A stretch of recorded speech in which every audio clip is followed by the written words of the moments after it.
gang. Happy Thursday. It is Heather for Liberty Librarian. My hair was just like going, I'm like, I'm so excited to be here. Oh my God. Here, I'll put up my thing. I'm Liberty Librarian, Heather Biederman. How are you doing? It's been kind of a crazy week. I just noticed for our Freedom Revolution Network site, we got dinged for some reason.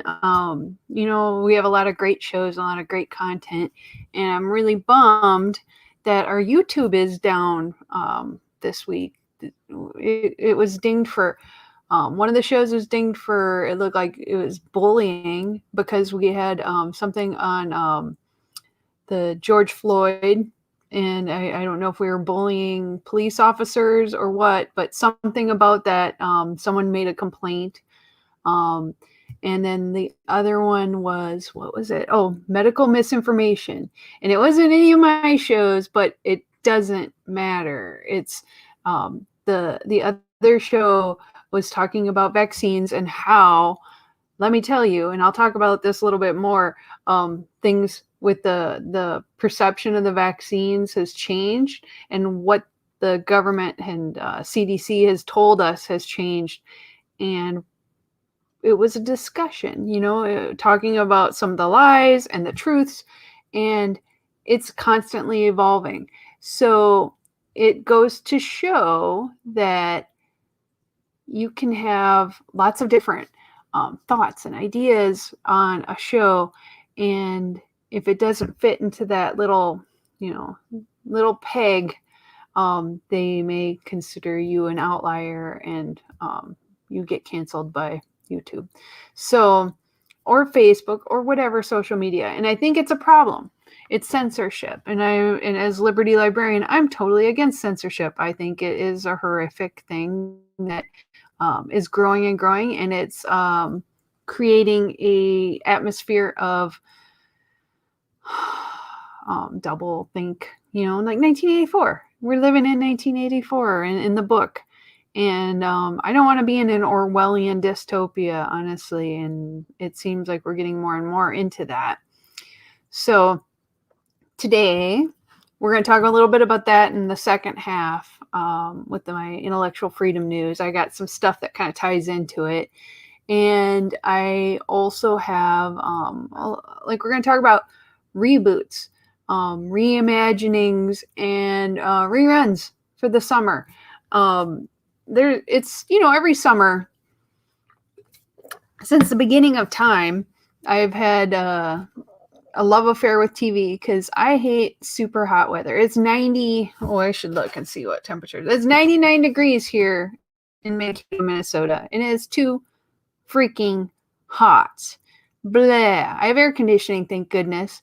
I mean, it's running constantly. I'm actually wearing socks because it was blowing right on my feet. It's cold. I don't like it. So what does one do in the summer when you hate 100-degree heat? A lot of my friends, they go to our swimming pool, and in our town, it's free now. So people are just going in there and sitting in water all day, and I get that. When it's less humid, I like that better. I am just not a hot weather person. Not like warm is fine. Like 80s is fine. 100 degrees, not fine. So what I usually do in the summer is, when I'm not busy, I like to watch TV. I like to watch. I used to watch on my summer vacation when I was in school. I loved tennis in the summer. So I'd watch tennis matches on our cable television, and, eventually you get Wimbledon and like the Australian Open and all the big ones. And I was I can't play tennis for crap, but I loved watching tennis on TV. So that was a thing. And partly because, back in the day, there wasn't really like Netflix. There wasn't like a way to just watch anything you want at your fingertips at any time, like have a total collection of the entire universe of videos accessible on your TV or phone or computer, anywhere you are. It's amazing. We live in an amazing time. Yet, back in the day, there was reruns, and they wouldn't have new shows come out until fall, so you would just watch whatever you could. And sometimes it was good because you could catch up on shows that you missed. That was fine, but it was really a boring time for me because I had all this free time and I would not have hardly anything new to watch. So what my family did was, when we lived in Iowa, I think my mom had a business. She was an entrepreneur for a while, and she sold aircraft parts from home, and it was amazing. She did a really good job, and she got extra money, and we bought our VCR, and that was like the best thing ever. So I'm always been super into movies, right? So what I would do, I didn't have a car, I had a bike, so I had my 10-speed with the basket on it. I would bike to Hy-Vee, which is our grocery store in Iowa, and it was a long ways away, let me tell you, and it was 100 degrees, and I was just motivated by the thought of sitting in our house with the air conditioner blowing at us, because we had a window air conditioner, and watching movies. So I would go across town in Iowa, and I would go and pick up the newest VHS tapes, like movies that came out. It was amazing. I was really good friends with the lady who worked there. She's a lot older. She's probably my parents' age, but we would talk about movies, and she would like show me she had like a little binder with all the movies that are released and when they're coming out. And because I talked to her every time, she would let me rent the movies first, which is also kind of like when you work in a library, like you know the librarians, you know the people that work there. If you have a good rapport, they'll help you out. They'll help you get the stuff first. So I would go and get like a new movie, and it was 100 degrees out, and then I would pick up some donuts, like what are they called, bear claws, and I love glazed donuts and cream horns, and oh my god, so many donuts. And that was back when I weighed like 100 pounds, and I could eat all the donuts in the world and it would not go right to my stomach. But yeah, you turn 40, things change, kid. So I would ride my bike back home, and we would watch movies instead of all the reruns. And I think my whole family enjoyed that. And it was in great shape too back then, like I rode my bike everywhere. And I hate heat though. So if it's really hot, I would just be motivated, but I'm getting the movies, I'm getting some donuts, and we're going to enjoy it. So I love that. And, I think back, my cousin worked at the movie theater in Mason City, and that was back when you could go to our movies when you're under 16. And I would just go to every movie, like all the time. And they had such cheap movies if you go during a matinee. So I'd take my bike, lock it up at the mall, go to the movie theater. I saw so many great movies and terrible movies. It was the best.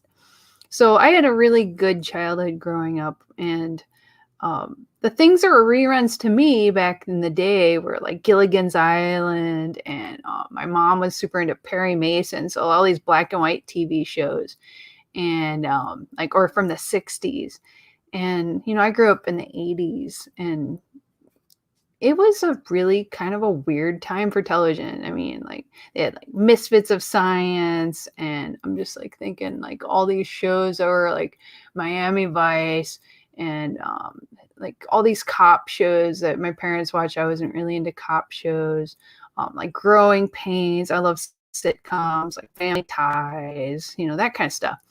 So we watched that all the time growing up. And now when you watch some of those, you can watch them anywhere, really. There's so many like Netflix and Hulu and Amazon Prime. You can find almost everything. And then there's a whole bunch of free ones too. Oh, Perry Mason. Have you seen the new one? I actually watched it. I think it was on HBO Max. And it was weird, but I really liked it. It was more like the old gumshoe like novels that Perry Mason was, because God, I gotta look up the author. Not yet. Oh, I won't ruin it for you, but the things I liked about the old Perry Mason TV show were that optimism, and he just win every case. And I mean, Raymond Burr was the best. He was like the most respectable human being. Like, I think, like, you know, him and Perry Mason and Atticus Finch, you know, like you put them up on like a shelf, like not on a shelf, on a pedestal, because you'd think of them as being like the ultimate people. Oh, Misfits of Science, Young Demi Moore, right? No, I think it was Courtney Cox, right, Eric? I'm not sure. I'll have to Google that. I thought it was Courtney Cox in that one. So long ago. And I love those shows. There's some that I remember vaguely, and I can't remember the title. I remember like something about it I really liked. Or God, I watched this show. It was a sci-fi show called V. It was kind of like a play on invasion. Yep, Courtney Cox, right? So she was so cute in that too. But V was like a play on like not space Nazis, and they were lizards. That was a big surprise. Surprise! They're actually lizards with like a fake skin covering it. And I think that got so into our heads that now all the people with the conspiracy theories that there's an alien race that are running our government, they're actually lizard people. I think it comes from that show, because we all watched it growing up, and then you get older and you're like, in the back of your mind, you're like, I believe it's true. And I love that show. V was so good. It made that sense of rebellion in me really solid, and that sometimes you'd have to, you know, fight the powers that be. You know something's wrong, and you have to stand up for yourself. You have to stand up for other people. It's kind of amazing. So there were so many shows back in the day. And like watching movies, we'd watch Ghostbusters. And I remember seeing that in the old movie theater in Mason City, that the ceiling eventually collapsed in that beautiful Park Place movie theater. It had red velvet curtains and those big cushy red seats. And they had a band pit from when they originally built the place where an actual band had played. And then since I'm from Mason City, Iowa, that's where the Music Man originally is from and based on. And Meredith Willson wrote it, and he is from Mason City, Iowa. And they actually had a premiere there in Mason City at that theater. Pretty sure it was that theater. And it was just an amazing old theater, and I'm sad that it went away, because, you know, we don't have that many of those classic theaters anymore. So there's some things about nostalgia that I think about. And, you know, like, were things better, or things worse because we know so much more now? We have it so easy. I don't think we have it easy. I don't think anybody, you know, I always hear like Gen Z saying, oh, the boomers had it so easy. Their houses cost this much. They could get anything they wanted. And dude, there were less people too. I mean, if you have way less people in the world, you'll have an easier time getting a job. Now you almost have to be overeducated and in the right place at the right time, with all the right experience. It's a hard time to be alive. And then you had a pandemic, which we haven't had for 100 years. I mean, when you're comparing us to like the late 50s, and you see like there was great innovations in the 60s where, you know, we went to the moon. Like, how much better could it be? So there is something in all of us that strives and longs for nostalgia, and they want the good old days back. We're not going to get them back, but what do we do to bring back a little nostalgia? Well, we do it over and over again in our entertainment, and entertainment is such an easy way to do it. So we reboot the hell out of everything. And they say this is because Hollywood doesn't have any good ideas anymore.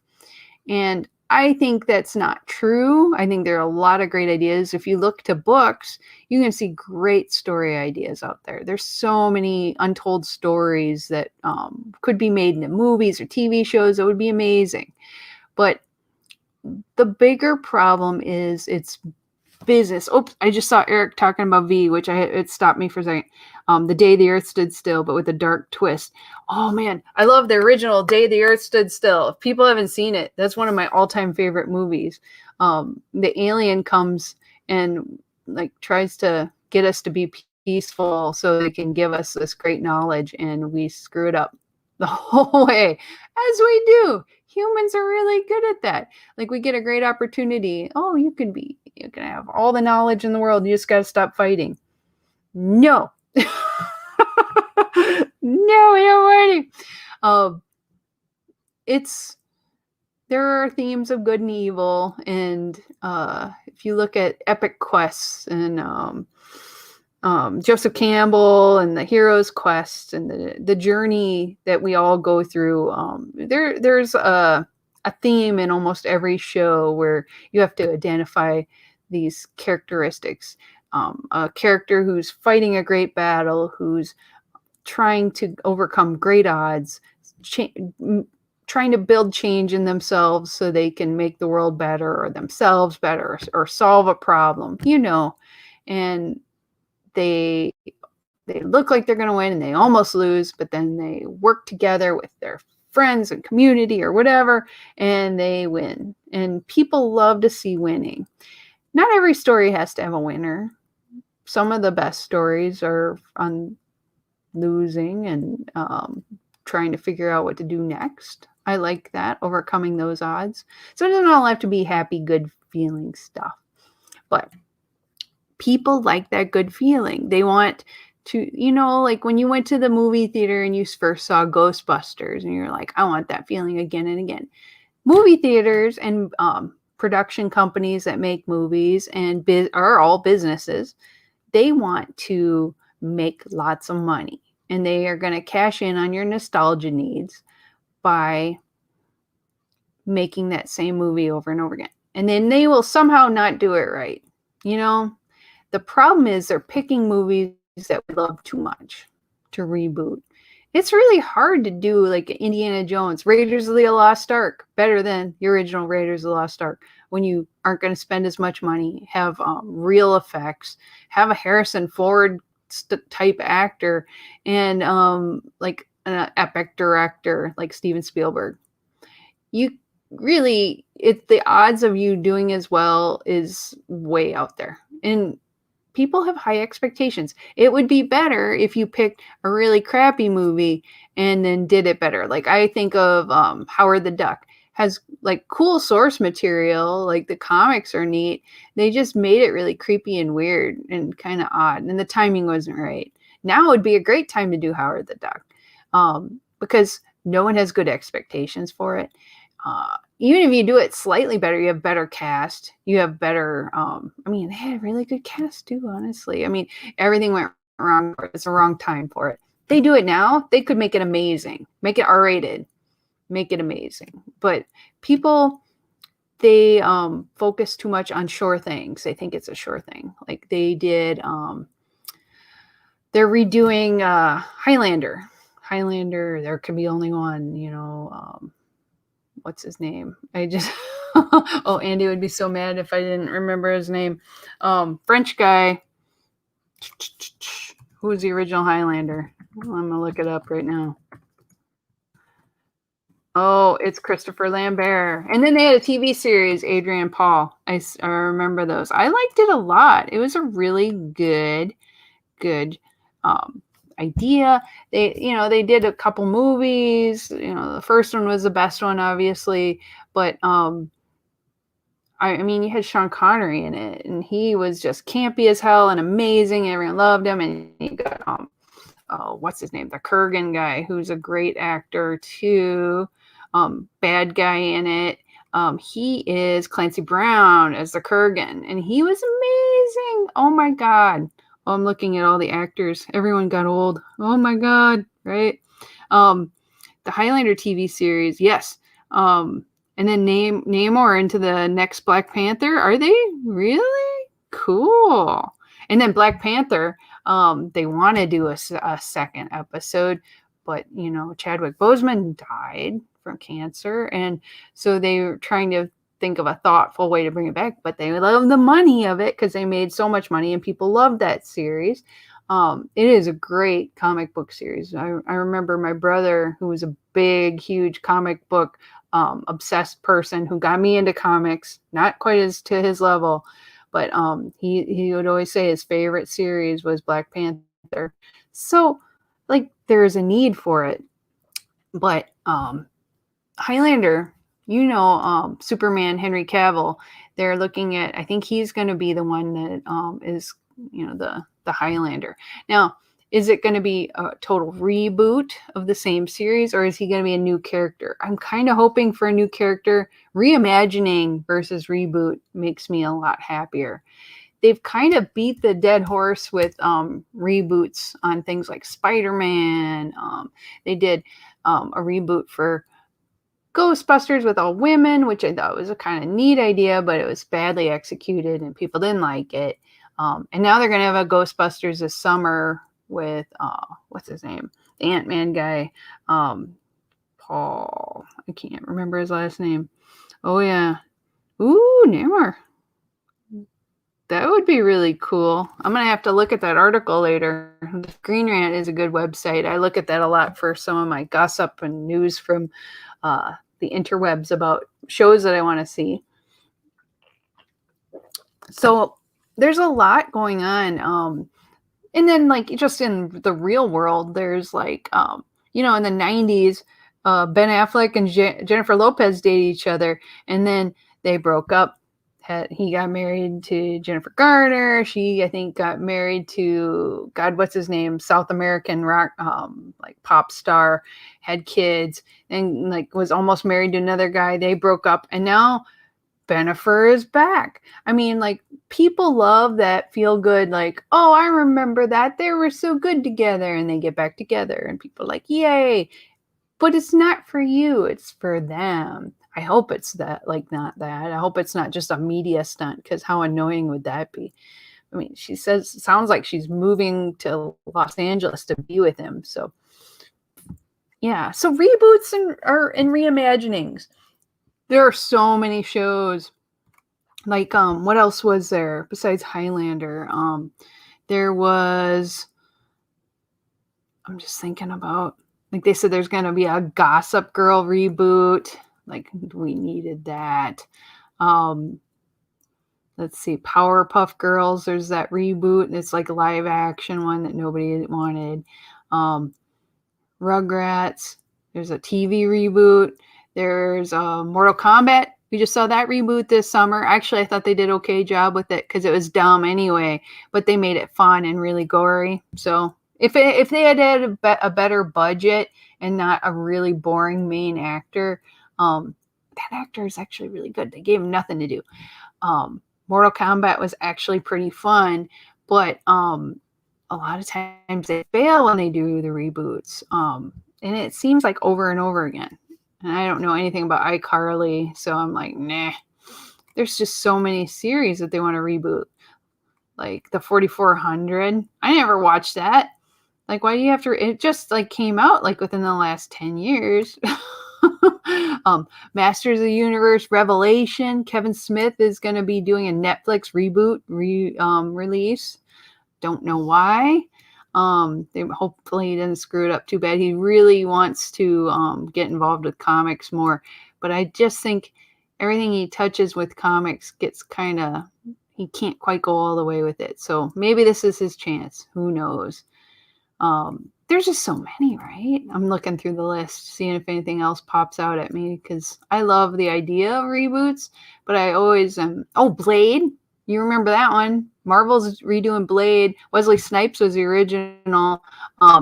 Mahershala Ali is going to be Mahershala Ali. I think I said that right.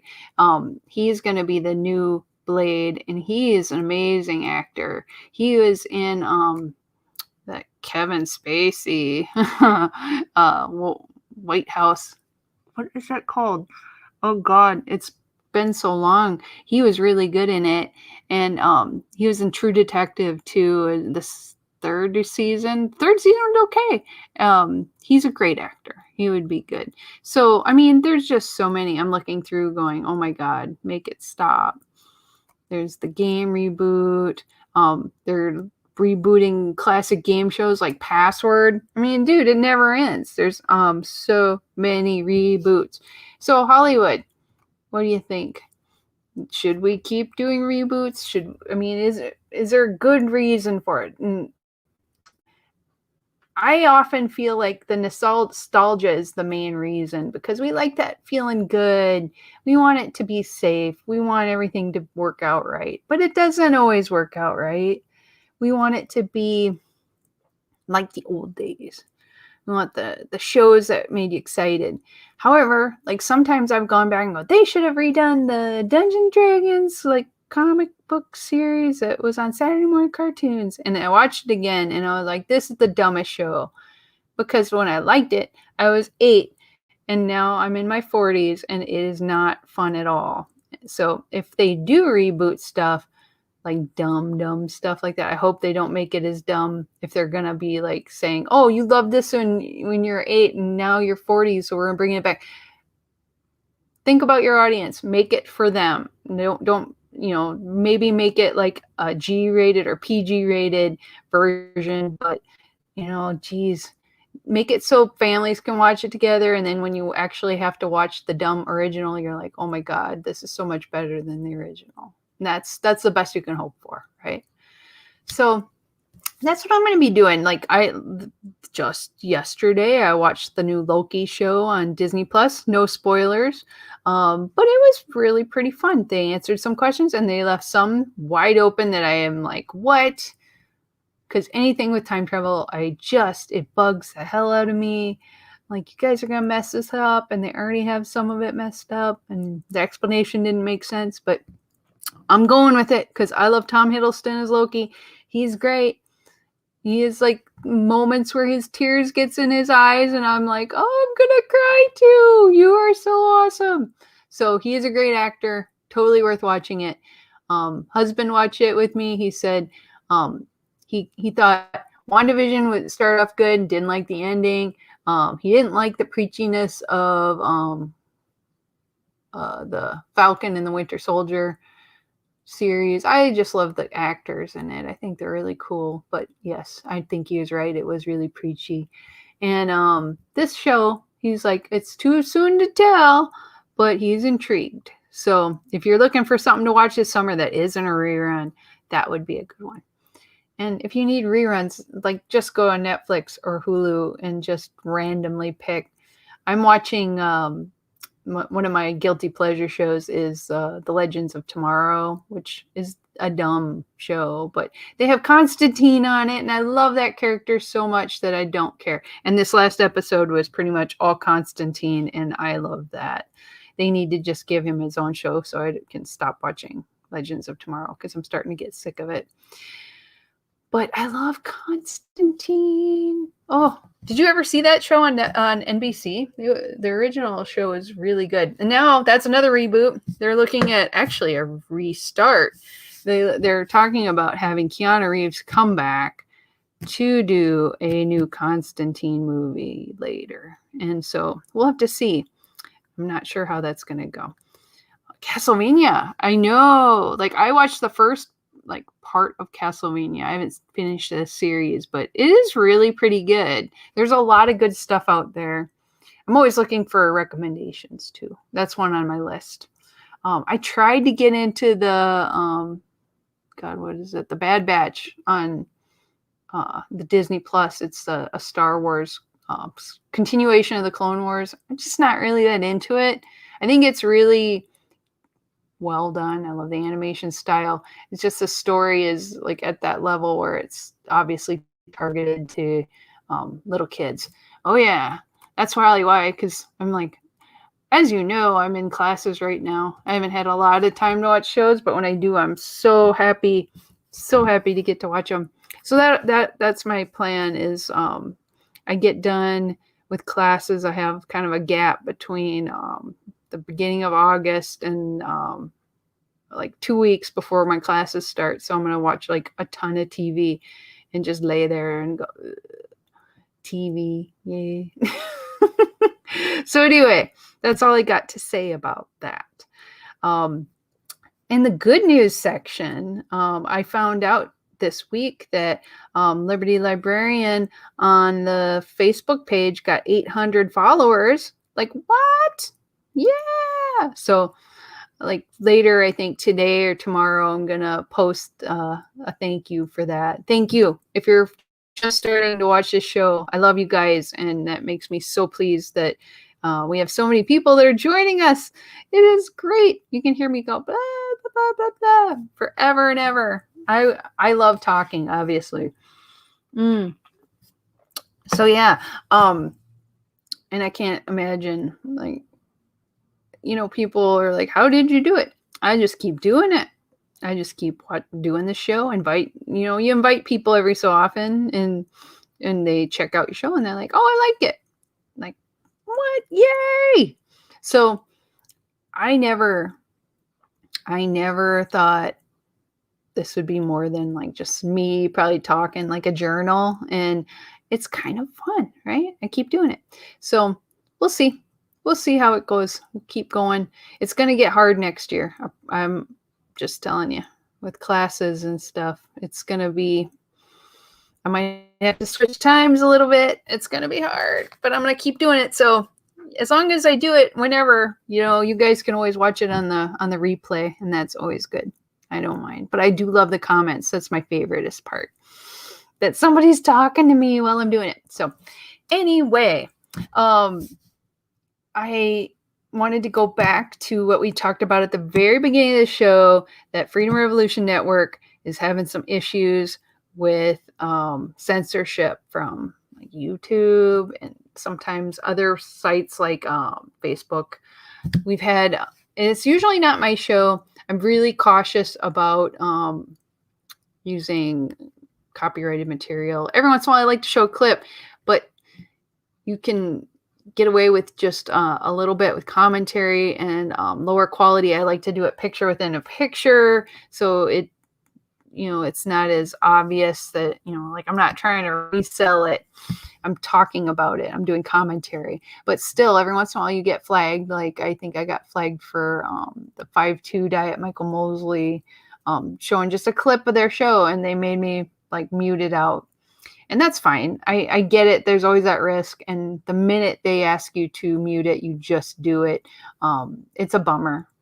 Sometimes people just take the whole segment out, so that way it's not as obtrusive. But I always figure if you hear like all of a sudden there's no sound in my video, it's probably because there was a copyright violation, and that happens. So the problem is, I share this show on my Liberty Librarian YouTube page just because I like to have it all in one place. But I also share it on Freedom Revolution Network because they are my friends and they're great people, and we've been in this together from day one. And we have a strike against us on our YouTube channel. So we're just chatting before me getting on the show, and we talked about other options. And I've mentioned these before, but I am open to suggestions. We're looking at one called Odyssey. I'm going to just show a screenshot of what it looks like, so that way you can see for yourself. Let's see, where's my Chrome tab? There's Odyssey. Okay, this is what it looks like. Odyssey, it looks like YouTube. It's got following, there's cheese, big hits, gaming. You can do it by whatever you're interested, finance, movies, Wild West. You can search like a Facebook. You can limit it. They have things about vloggers, cute things like guinea pigs.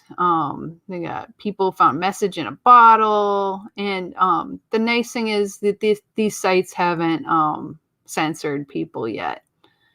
And they look like there's some good content. I'm going to look through and see my, here, I'm going to click on one, but I'm going to mute it right away because I don't want to get an, this is what it looks like. And since I'm recording at the same time, everybody, welcome back to another. Trying to get streaming video to do at the same time to show. And the sound was probably coming through my microphone, so it's probably not. This looks like a guy who does Facebook, Twitch, Instagram, Twitter, and Odyssey. So we also have a Twitch channel, and I think it's something we could do. And you can repost and you can share That's cool. And you can embed. So I'm thinking that might be one of the ones that we do. And we have a Restreamio account. So it would work. It would work. But, Odyssey's one. Let me know if you're using that for your own content or you've used it for watching videos. If you like it, let me know. I might do this for my show and also for Sweet Subversives. It's really hard to maintain a lot of them. So it's nice if you can set it up and have it automated because I can't be everywhere all the time. I know it's surprising. The other one that we were looking at putting content on, there's Odyssey, is one called BitChute. And I've shown this before on my page. Let's look again, shall we? BitChute. It always sounds like a dirty word to me. This one, I don't like the interface as much, but it's, same idea. I don't like this. It looks like old and like early 2000s web design to me, but similar the way the content looks. A lot of times it's, robots will replace women. Wow, that's great. Good to know. I'm getting replaced. A lot of times people are coming to these because they have more conservative viewpoints or talking about medical issues and getting banned for that. God, this one on large tongues after COVID shot. And they'll say it's fake news and whatnot. And but I think it's a potential. Let's see if there's one I want to click on just to see what it looks like. It's not going to be gross. Oh.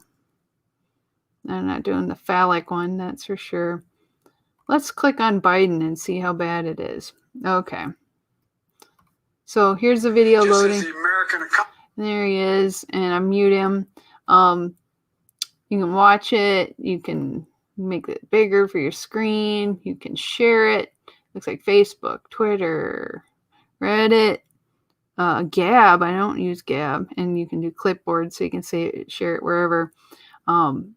This has a potential. I don't like this one as much as the original, the Odyssey. I thought Odyssey was a little bit more user-friendly looking and better interface.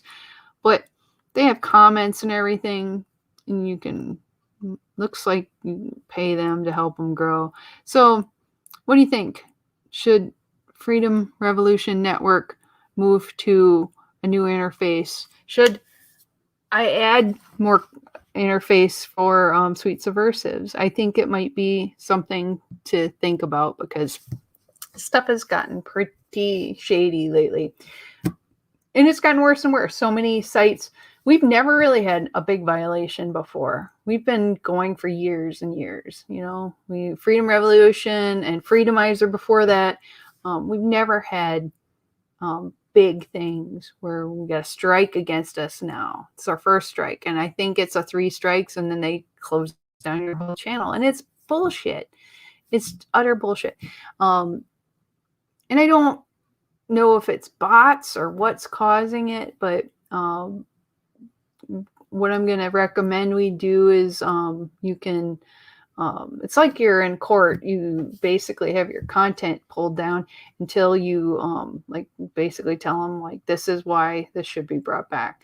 So it's a pain in the butt, but you can get your content brought back. And I think that enough people watch us on YouTube and Facebook that we should keep those sources as an option. But if people want to have continuous videos, it's kind of easier on a site that doesn't do censorship. So I think don't put all your eggs in one basket. Make it easier. I've seen that a lot of YouTube creators having this problem. I like to watch do-it-yourself beauty people. Like some of them do their own Botox and injections and stuff. And they get their content taken down all the time because you're not supposed to give medical advice on YouTube.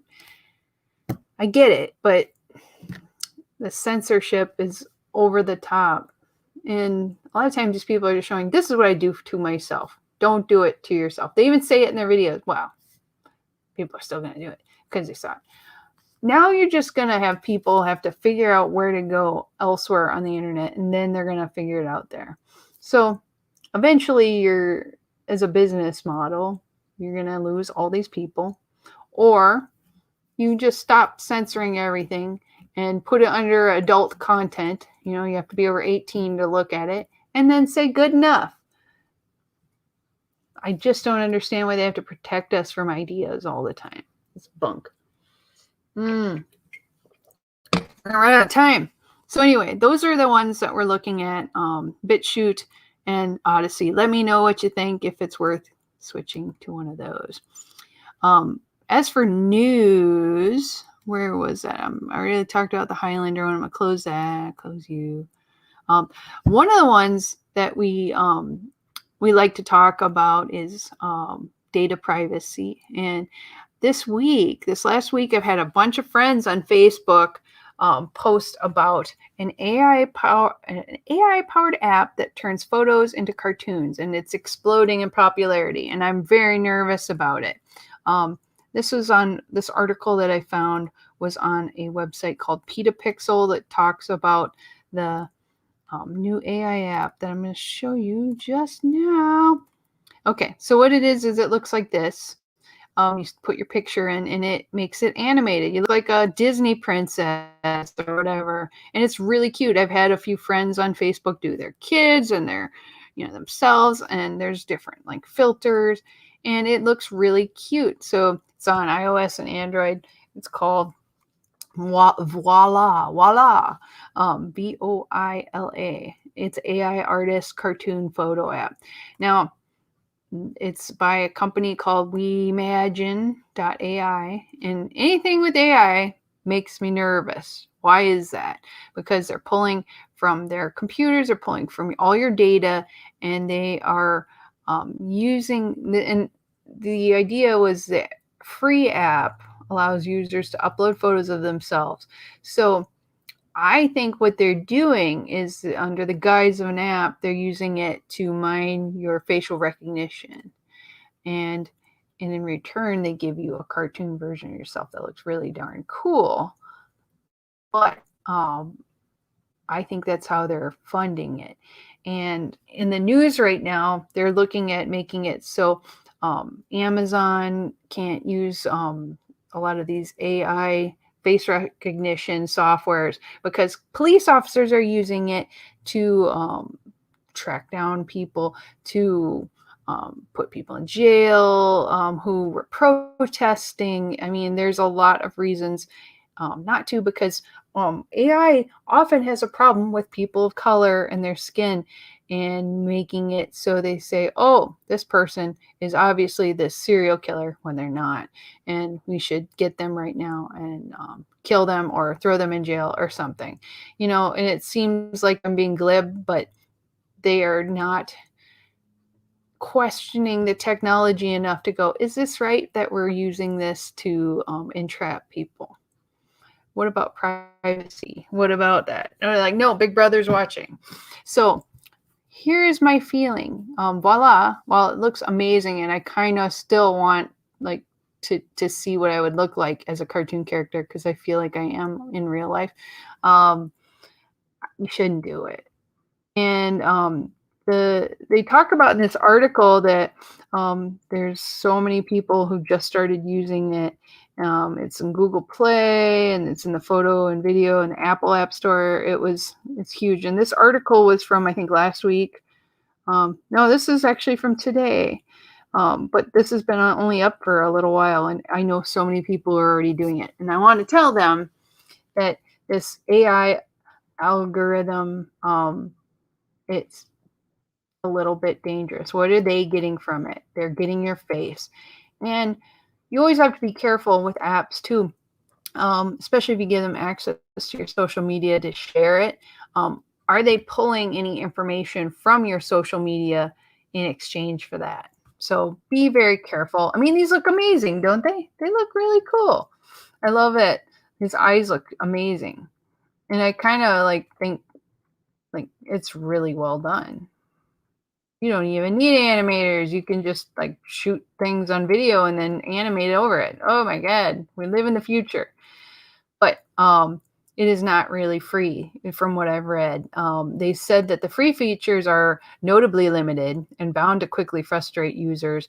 All the downloads in the free version come with a watermark. So you see in the corner, it says voila, which is fine, or has your picture on it.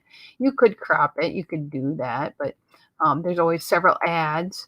So they're using advertising to make even more money on it.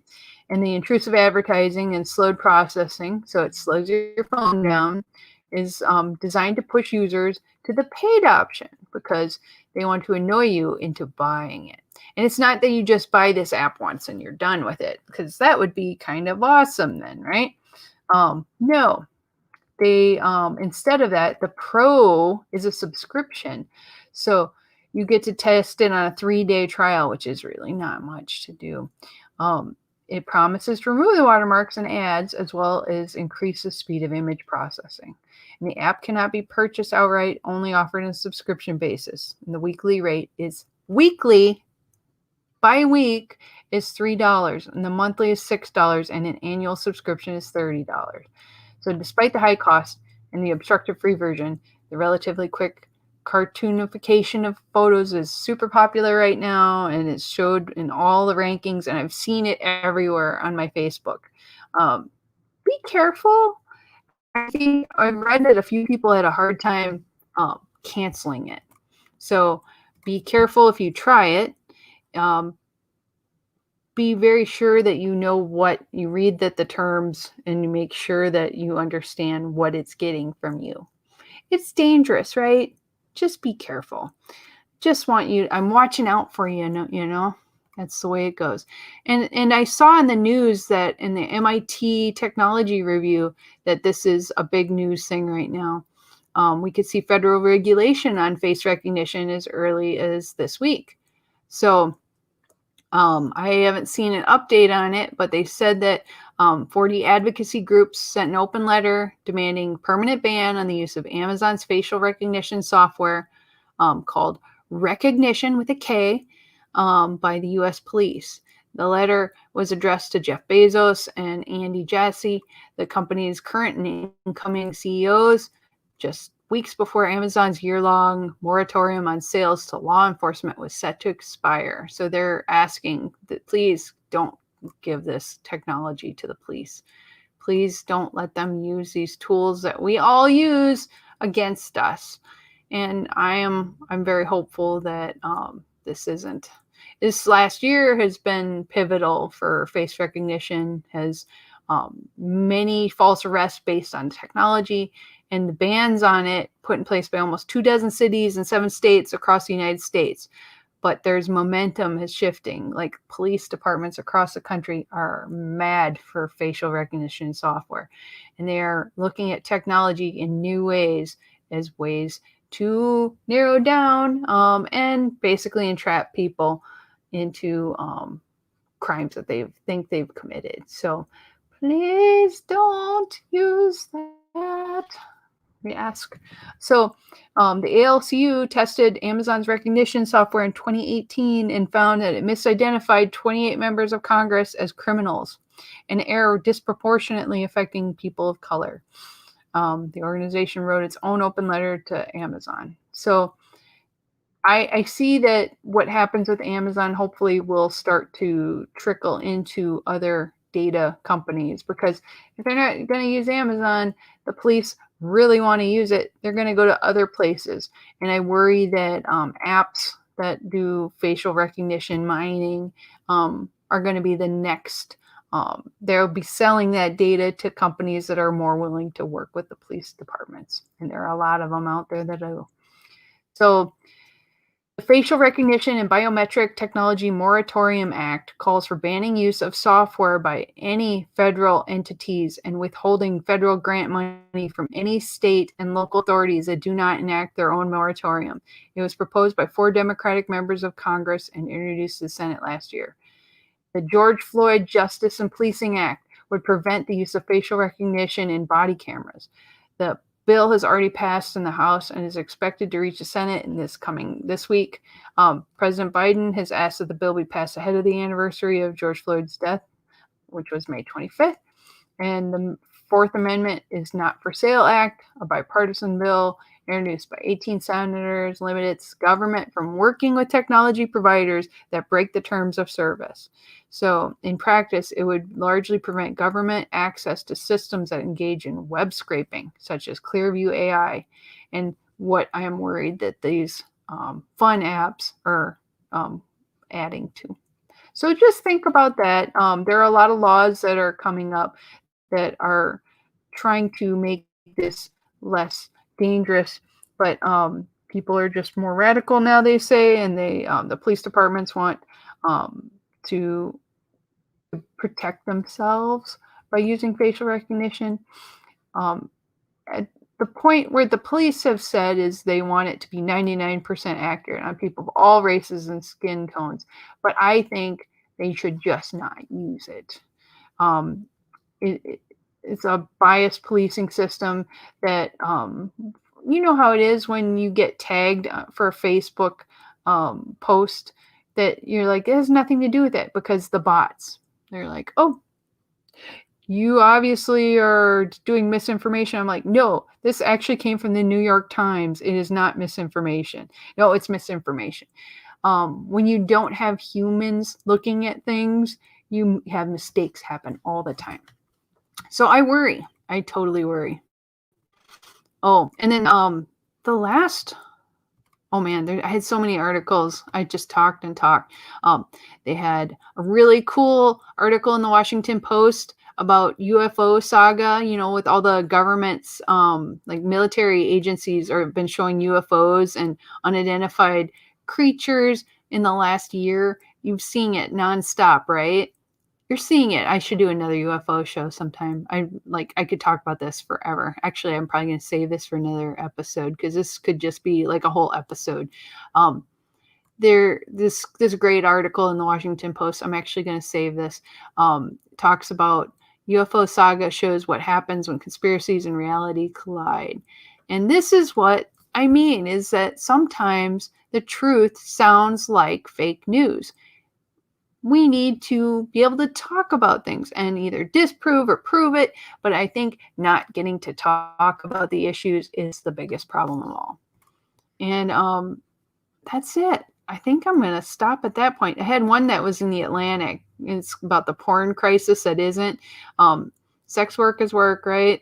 But they have all these laws that are getting legislators in 16 states have passed resolutions declaring that pornography constitutes a public health crisis. They think everybody's addicted to porn, but they've done surveys on people and found that people do look at porn, but it's only like about 20 minutes a week for a normal person.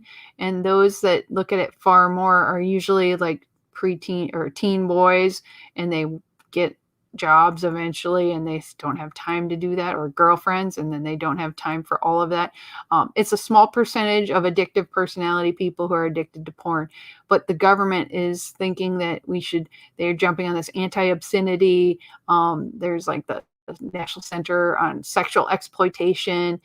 They want to have porn blocking. They want to have stop pornography from being shot because they think it takes advantage of women, people who are being paid to work in these fields, OnlyFans, you know what I'm talking about?